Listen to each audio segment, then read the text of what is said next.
Hello दोस्तों, मैं कक्षा 10 बिहार बोर्ड का दोस्तों हम प्रश्न करवाते हैं। यह है केमिस्ट्री का प्रश्न, एग्जाम के दृष्टिकोण से बहुत महत्वपूर्ण है। तो पढ़ते हैं। आज 7 नंबर का प्रश्न है, सक्रियता श्रेणी क्या है, उसके बारे में हम लोग जानेंगे। धातुओं की क्रियाशीलता के आधार पर अवरोही क्रम में व्यवस्थित करने की प्रक्रिया को सक्रियता श्रेणी कहते हैं। सबसे अधिक क्रियाशील जो धातु है वह है पोटेशियम है और सोडियम है। इस बात को आप लोग याद रखिएगा, सबसे अधिक अभिक्रियाशील है। अगर इसको नॉर्मल रखते हैं, यानी कि इस धातु को केरोसिन तेल में रखा जाता है, अगर इसको वायु के संपर्क में अगर आएगा पोटेशियम और सोडियम तो खुद जलना चालू हो जाते हैं, इतना क्रियाशील है।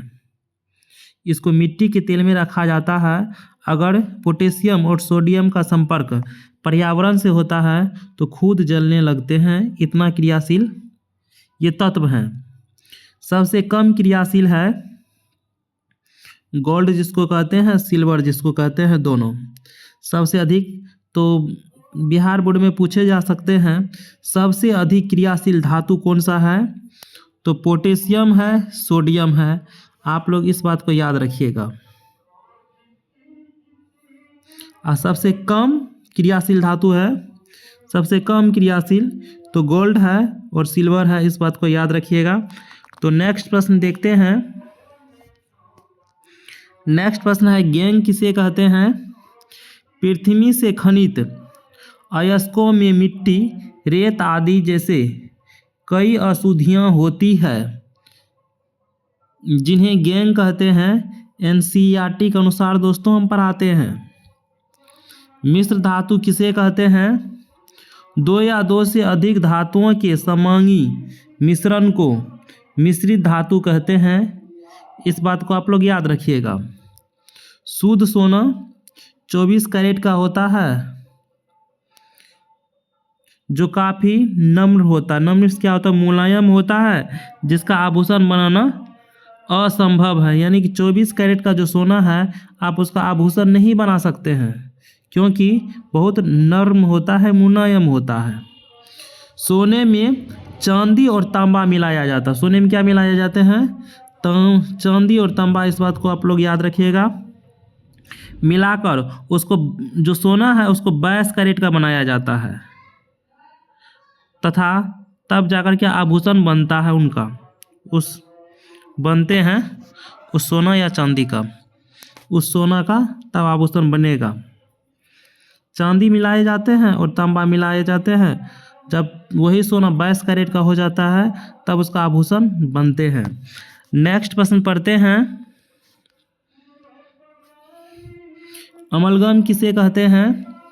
यदि कोई एक धातु पारद या पारा या मरकरी, ये धातु है जो द्रव अवस्था में पाए जाते हैं पर्यावरण में, तो उसकी मिश्र धातु को अमलगम कहते हैं, क्योंकि विद्युत चालकता तथा गलनांक कम होता है।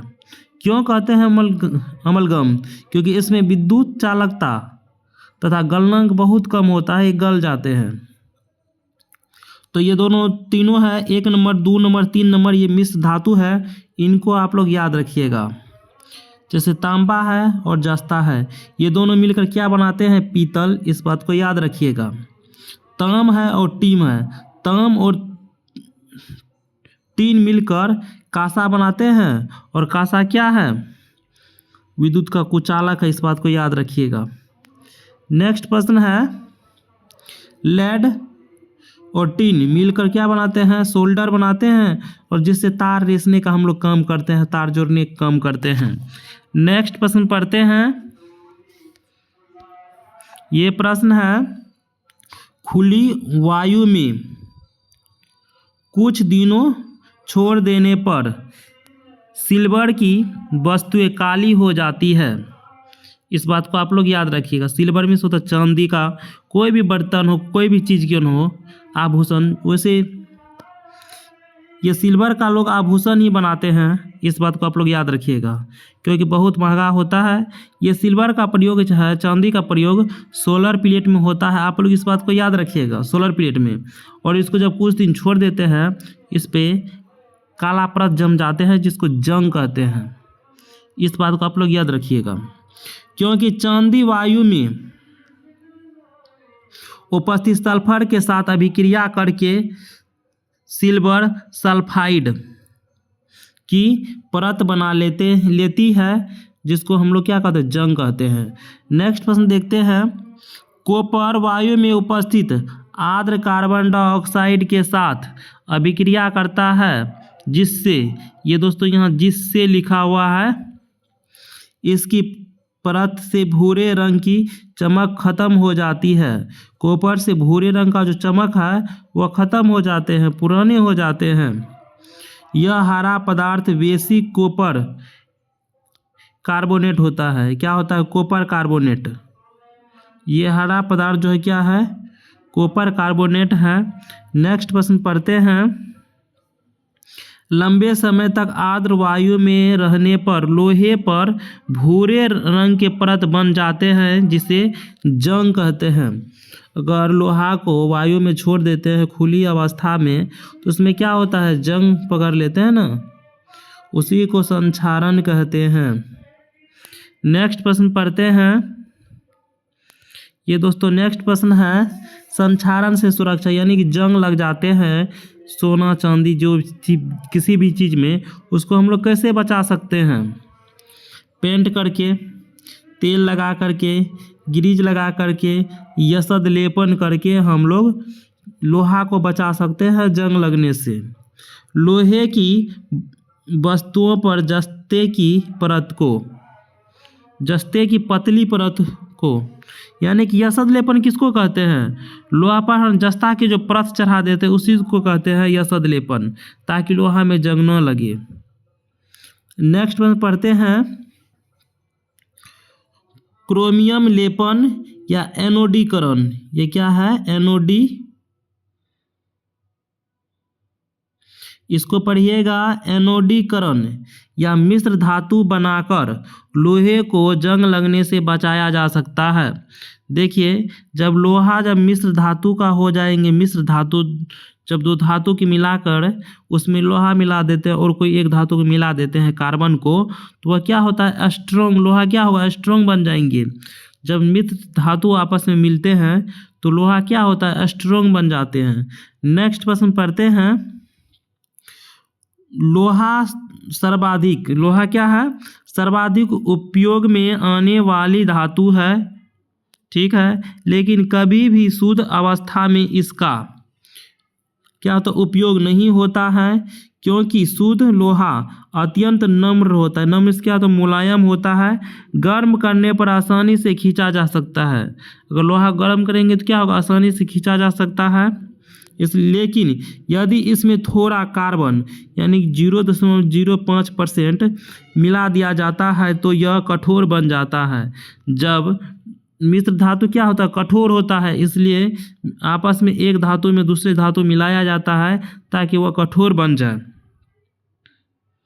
लोहे के साथ निकेल एवं क्रोमियम मिलाने पर हमें स्टेनलेस इस्पात प्राप्त होता है जो कठोर होता है। इसको याद रखिएगा, स्टेनस। क्या प्राप्त होता है? स्टेनस।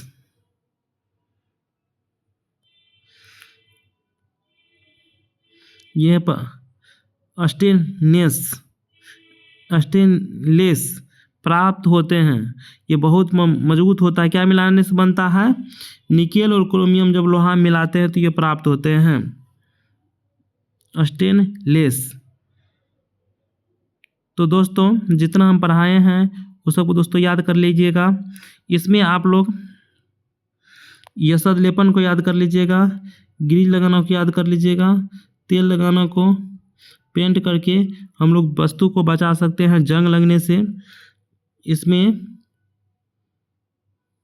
क्रोमियम को याद रखिएगा, एनोडीकरण को याद रखिएगा, एनोडीकरण को याद रखिएगा। मिश्र धातु बनाकर, मिश्र धातु क्यों बनाए जाते हैं? किसी भी पदार्थ को क्या करना, मजबूत करने के लिए। और लोहा में क्या मिलाते हैं, कार्बन। कितना मिलाया जाता है, 0.05% कार्बन मिलाए जाते हैं। तो दोस्तों वीडियो हो गया ख़त्म। लाइक करिएगा, शेयर करिएगा, सपोर्ट करिएगा।